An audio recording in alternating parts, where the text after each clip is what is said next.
What are the latest news, notes, and rumors you need to know from all 16 NFC teams as they enter the NFL Combine? It's time to break it down right here, right now, as we begin another edition of Locked On Fantasy Football. Are Locked On Fantasy, your daily NFL fantasy podcast. Part of the Locked On Podcast Network. Your team every day.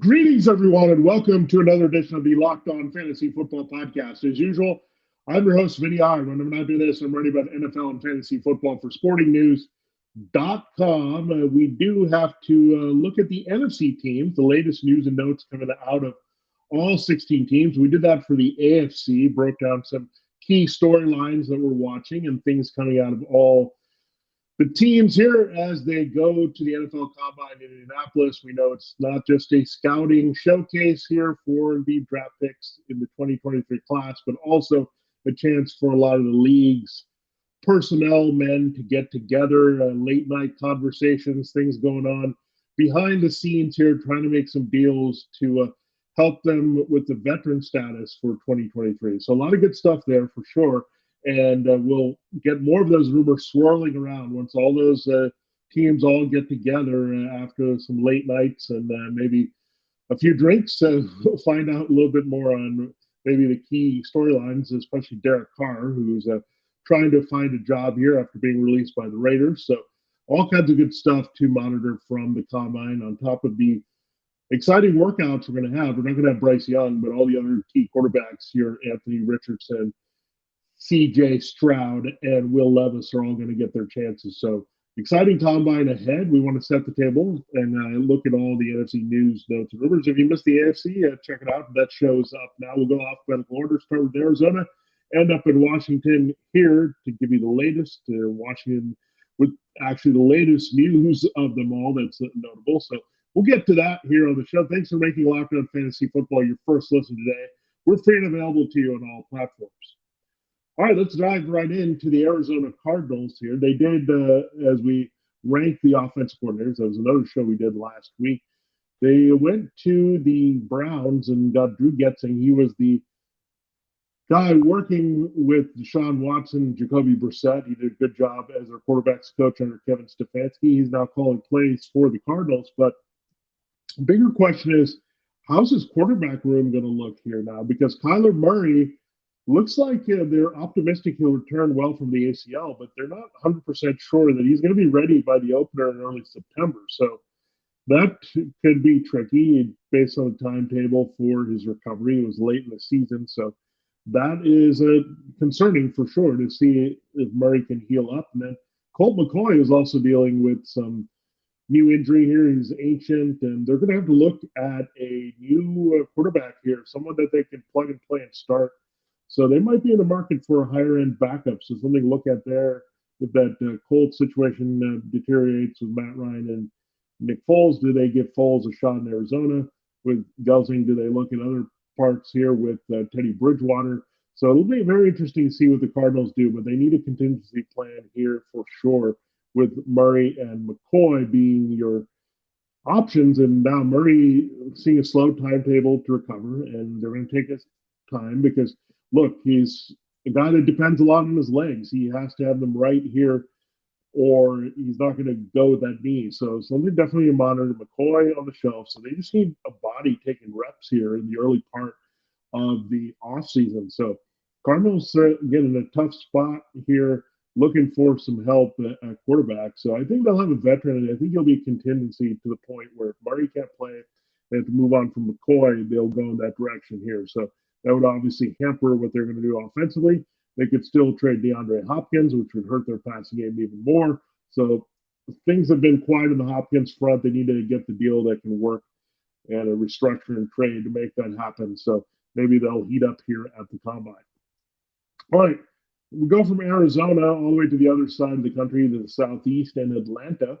And there's a lot of high expectations for Desmond Ridder here in year two. They're excited about what he can do in this offense. And again, it looks like he'll be the starting quarterback. The Falcons are not well positioned to draft a top quarterback the way they are. And Ridder, they're going to give it a shot here. I mean, this guy had nice pedigree going into Cincinnati, coming out to the University of Cincinnati, very accomplished guy. They made the college football playoff with him there leading the offense. So has played a lot, has experience. They've built the offense kind of for a mobile quarterback of his ilk. So we'll see about those Lamar Jackson rumors. Maybe they're just trying to hold him at bay right now. If Baltimore still is going to get something done there, they don't want to be disappointed. But right now, you'd say Ridder is their starting quarterback for sure as they move on from Marcus Mariota here. And another kind of minor deal related to that, Olamide Zaccheaus. He's kind of their slot, versatile guy between what they have. Other receiver here, they need some more help. Drake London is their number one. You got Kyle Pitts also on the mend here with his knee injury. So Zaccheaus, they thought enough of him to bring him back as a key little target there for presumably right now Ridder as your starting quarterback in 2023. But we're not going to totally buy into that until Lamar Jackson's rumors are squelched and they're not aggressively making a move in the draft to get another quarterback. All right, we go to Carolina. Interesting hire they made up front with their player personnel with Adrian Wilson, very accomplished Cardinals safety. He was a great player back in the day. He's now working with Frank Reich. They've got Thomas Brown as their offensive coordinator coming over from Los Angeles and the Rams. So they're looking to keep the running game intact here at strength that they liked quite a bit. We know where Frank Reich came from. That was Indianapolis with Jonathan Taylor being a centerpiece of that and setting things up for the quarterbacks there. So Donta Foreman is not signed, but they like him in the mix with Chuba Hubbard, I think, as a 1-2 punch. Foreman was very effective. We know at times replacing Christian McCaffrey being part of that lead situation with Hubbard. So again, I don't think they'll go away from that. There was something they were able to do well run blocking wise and also open things up for Foreman. So I think right now the lean is the Panthers keeping Foreman. I mean, it shouldn't be too expensive and keep Foreman and Hubbard together here and move it forward. I know running back is not a position you want to invest too much in, but for the Panthers, it might be a big deal here as they transition, trying to figure out quarterback away from Sam Darnold in-house for 2023. All right, we go from Carolina to Chicago, and the Bears. The rumor is swirling that they're going to trade that number one overall pick. Makes a lot of sense. They don't need to bang the table for a quarterback with Justin Fields here. I think that would be the lean. Over trading Justin Fields, figuring out what team's going to move up there to get that pick ahead of the Texans there to secure that top choice of quarterback who's looking now to be Bryce Young, separating a little bit from C.J. Stroud, Will Levis, and Anthony Richardson. But if that gap closes, especially with Richardson on the rise, then that pick becomes a little bit less valuable. So we'll see what the Bears do. If they stand pat, I would expect it's Jalen Carter, they're the best defensive player on the board, or Will Anderson, the second best, depending on what they're looking at direction-wise for that rebuilding defense. All right, we also have some offensive things that we're looking for. David Montgomery, they want to bring him back, but at a favorable cost here. Chase Claypool, they see a big role for him potentially playing off Darnell Mooney. They see maybe being a number one there. I don't buy it completely. Claypool is more of a big slot at his best, so we'll see how that plays out. But I think they'll definitely be in the market for a true number one receiver to help Mooney and Claypool. And Cole Kmet, do they want to lock up a little bit and get more in the mix? So you could see the Bears offense diversify a little bit more here in 2023. Last team we'll get to in this segment, last but not least, of course, the Dallas Cowboys. Michael Gallup, the recovery is a little bit slow for him. We knew the knee injury wasn't completely healed. Now he's having a scope here. So I don't know what they're going to do. I mean, really, they're thin at receiver. They didn't get a lot from the rookie Jalen Tolbert last year, so maybe his role expands. But you have CeeDee Lamb, and there's not a lot of wide receiver right now, especially with Dalton Schultz at tight end being a free agent. They can replace him. They've got a couple guys there to do that with Jake Ferguson and Peyton Hendershot. But really, receiver, they're getting a little bit thin. That's a little concerning of the value of Dak Prescott. Speaking of Dak Prescott, they're already talking about an extension. He just had one, but they're thinking about adjusting his contract again with the current market. So something to watch there. Ezekiel Elliott, I don't think is totally out of the woods in this new offense under Brian Schottenheimer. They could still cut him here with Tony Pollard being a free agent, opt to re-sign Pollard and then get a veteran here to replace Elliott. That's why I'm still mocking them. Bijan Robinson of Texas, they could make that move, either replace Pollard or Elliott in their backfield. All right, there you have it. There's a look at the news and notes from 5 of the teams: Cardinals, Falcons, Panthers, Bears, and Cowboys from the NFC. We'll get into 11 more teams in our final 2 segments here on Locked On Fantasy Football. Before we do that, I got to tell you, this episode of Locked On Fantasy Football is brought to you by Built Bar. Looking for a delicious treat, but don't want all the fat and calories, and you got to try Built Bar. We just got to the holidays, and then we got through the month of February, and now it's Lent time. I know the goal for everyone is to eat a little bit healthier. That's me, and you also want to give up something to get a little bit stronger going into spring. If you're like me, where you want to eat healthier but don't want to compromise taste, man, then I've got just the thing for you. You got to try Built. With Built, healthy is actually tasty. They're so delicious for you, you won't think they're good for you. Perfect for your getting healthier needs here in the new year. What makes Built Bar so good? Well, for starters, they're covered in 100% real chocolate. That's right, real chocolate. They come in unbelievable flavors, such as churro, peanut butter brownie, and coconut almond. I'm not sure how Built does it, but these bars taste like a candy bar while also keeping amazing macros. What's even better that they're healthy, only 130 calories and 4 grams of sugar with a whopping 17 grams of protein. Now you don't need to wait around for a box. For years, we've been talking about ordering your Built Bars at Built.com. Now you can get them at your local Walmart or Sam's Club. That's right. Head to your nearest Walmart today, walk to the pharmacy section, grab yourself a box of Built Bars. They have 4 bar boxes of cookies and cream, double chocolate, and coconut puffs. If you're close to Sam's Club, run in. They have 13 bar boxes you can get, including the hit flavors, brownie batter, and churro. You can thank me later. So check it out.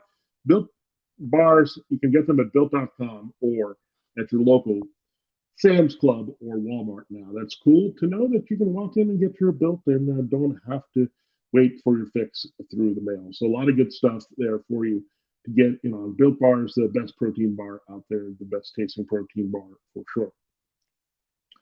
All right, it is time to continue the show here, Locked On Fantasy Football, and look at the news and notes from 6 more teams in the segment from the NFC. The Detroit Lions, there's not much going on there. There's some talk that they could draft a quarterback or move on from Jared Goff, but that's not materializing too much yet. They also like their chances to win here. Now, polarizing draft pick for them is Michael Mayer, just because, look, he could put them over the top, replacing T.J. Hawkinson, but everyone sees tight end as a luxury move here, and I don't know if that's a wrong way to think about it, given the Lions' offense would be really hard to stop. Speaking of the Lions' offense, DeAndre Swift is coming into question. Are the Lions ready to commit to him? They did have Jamal Williams, who's a free agent now. Do they want to look for another change of pace back? Are they frustrated with his lack of availability? Very bad season last year where he just was strung along and wasn't fully healthy for much of the second half, even though he was available. So really tough to read on Swift, but the Lions may be okay just going in a different direction, pivoting here and not investing too much in Swift in the future. All right, the Packers, we're waiting on the Aaron Rodgers decision from both sides. I think the Packers are ready to move on, but it really comes down to Rodgers deciding to do that and come out of the darkness and say, look, I need to go somewhere else to see more light, to have a shot at winning a Super Bowl. I don't like Green Bay being it.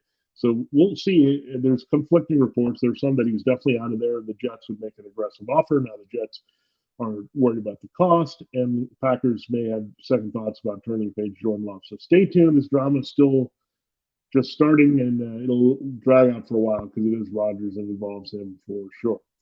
All right, let's go to the Rams. The Rams don't have too many question marks. They did lose some of their staff and Thomas Brown. Liam Cohen, their offense coordinator, he left to go back to Kentucky. So a little bit of brain drain there under Sean McVay. For the Rams, the question is, will they re-sign Baker Mayfield there as insurance for Sam Darnold? After Mayfield played pretty well, we know he had that one game to save them, but I'm very iffy on the Rams bringing on Mayfield. I think they're going to focus on the running game and getting that up and going with Cam Akers rebounding a little bit down the stretch and really take pressure off Matthew Stafford going forward. I think Stafford will end up being fine. Now for the Vikings, Dalvin Cook has battled a shoulder injury. He's a guy that has been productive, but not as explosive as we thought. I thought he was going to have a bigger pass-catching role for Kevin O'Connell, but Dalvin Cook has just been limited. Alexander Madison behind him is a free agent, so Cook could see a bump in his value and touches there should Madison leave and take on a complementary starting role elsewhere. He would be a good fit, say in Carolina if they're replacing Foreman. You can look at different situations there for Dalvin Cook. But this could explain why he hasn't exploded as much as we expected, and maybe pivoting to James Cook is a more appealing fantasy player here pretty soon. But when you look at Dalvin Cook, look, I think maybe he's hit his peak here. We'll see if the Vikings want to make a move there. Now, Kirk Cousins has a weird development here with his storyline. Either people are upset that the Vikings are simply keeping Cousins, not finding a way to trade him or dump him. But on top of that, here with Cousins, it's either get rid of him or extend him for long term. Don't put him in limbo here and then be stuck scrambling for a quarterback. It's better to look for a quarterback when you have a quarterback here. So Cousins, interesting development here with Cousins, and I would not commit to him long term if I'm the Vikings. I just don't think he'll have a lot of upside. He's on the older side. You've already seen the ceiling that you can hit with him as your starting quarterback. So we'll see. Interesting decision for them for sure. The Saints, Baker Mayfield's not going to re-sign with the Rams. They're rumored to be the number one suitor for him. So moving on from Jameis Winston, former number one overall pick, Heisman winner. So they're not interested in Winston. Taysom Hill, we saw him blow that experiment up a little bit, making Hill a backup tight end for the most part last year. They did work in Hill at some points, but when you look at it here for sure, Mayfield has appeal for the Saints. Again, Andy Dalton is also a free agent, so Baker Mayfield might be your new starting quarterback in New Orleans by default here with the avenue of the draft may not opening up. Out of New York, the Giants, the news is that Daniel Jones is looking for $45 million a year. That's a lot, but that could be the going rate of these type of quarterbacks if you don't want to let them walk and test the open market. Even though Daniel Jones had a fine year, a good breakout year, wasn't spectacular by any means, but $45 million. That might be the lower end of the market, folks, the way things are going, and maybe just inflated here with what Daniel Jones wants, what Derek Carr wants. So I don't know if they're going to be very happy when it's all said and done in relation to their value. They also want to bring back Saquon Barkley for $14 million. It's really hard to invest $59 million of your salary cap in two players. So we'll see if that develops. Now, two guys that will be in the mix again: Isaiah Hodgins, who emerges as default number one, and you also have Cager there, tight end, who's also back in the mix. So a few familiar targets there that you're looking at for Jones, but I think definitely leaving some room to upgrade at wide receiver would make a lot of sense. All right, there you have it. There's a look at five more teams. We'll close with Philadelphia, San Francisco, Seattle, Tampa Bay, and Washington in our final segment here on Locked On Fantasy Football. Thanks for making Locked On Fantasy Football your first one every day. Now, make sure to check out Locked On Sports Today. It's a short podcast on the biggest news stories of the day in under 30 minutes there to get you updated. So check it out. It's Locked On Sports Today here on the network. All right, it is time to close the show looking at the news and notes from the Eagles, 49ers, Seahawks, Buccaneers, and Commanders. The thing with the Eagles, they're focused on trying to get that Jalen Hurts deal done. The expectation is going to be around $50 million a season, going to be the highest paid player in terms of average annual salary in the league. When it all gets said and done here ahead of Mahomes. So when you look at that, Jalen Hurts has done pretty well for himself. They want to get the deal done. Howie Roseman, Nick Sirianni, they don't want this looming over their heads or Hurts' head going into 2023 seasonal play. So again, watch for that to happen. I could see a 4-year, $200 million somewhere there also in play for Philadelphia. So a lot of important things here that the Eagles need to take care of, but taking care of Hurts first will allow them to figure out what they want to do in free agency. San Francisco, there are conflicting reports. Who's ahead? I mean, Trey Lance, we know, is ahead in his rehab. Brock Purdy, they're trying to recover from the elbow injury. The George Kittle expecting Purdy to win the starting job. We have others expecting Lance to go in there and give a great fight and take over the starting job. So it's a good problem for the 49ers and Kyle Shanahan to have. I think this is going to be ongoing all through. And it'll help if both players are healthy, but right now Lance is the healthier guy, so that it puts the job in his favor. But at some point, Purdy can be fully healthy. They can go after it here. So either way, the 49ers should be pleased that they'll get a high level of play and the right starter for them coming out of camp.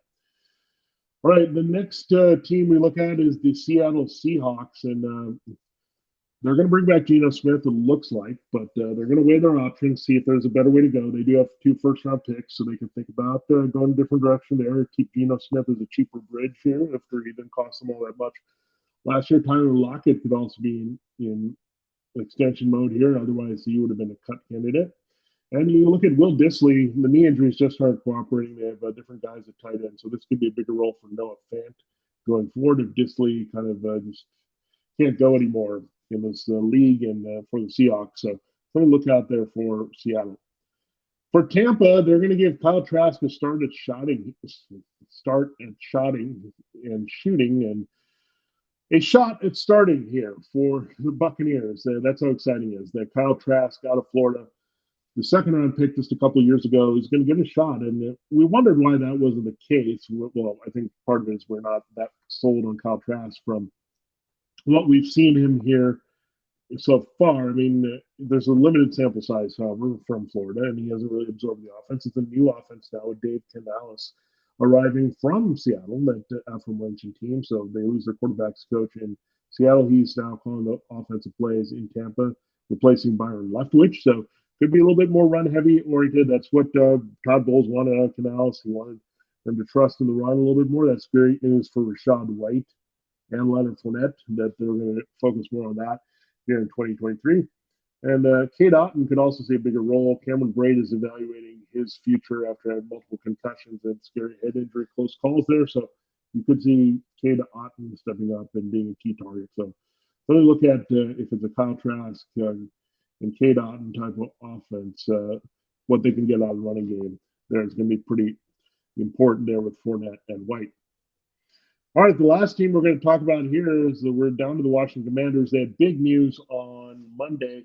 Carson Wentz is being officially released, so they have no Carson Wentz. Taylor Heineke's not under contract, so they are sticking behind what they said and having Sam Howell planted as the starting quarterback, at least in the short term, and at least until someone takes it away from him, a veteran addition here. So, yep, so Sam Howell is the choice here. Maybe they go after Derek Carr there, but again, Howell is your starting quarterback, so they got to figure out year two. There's some attributes we like with Howell. Go back to North Carolina, throws the ball well, can make all the throws, pretty athletic, can do a lot of things that they're looking for here. So I do like that. New offense coordinator as well. Eric Bieniemy is going to get a little bit more out of the running backs. He's a former running back in Colorado. So you have Antonio Gibson, Brian Robinson. Those guys would be kind of the centerpieces there to help take a lot of pressure off of Howell and set things up to throw those receivers downfield in Terry McLaurin and Josh Jackson. So a lot of good, or Jahan Dotson, I should say. Josh Jackson, long gone. We made this mistake before,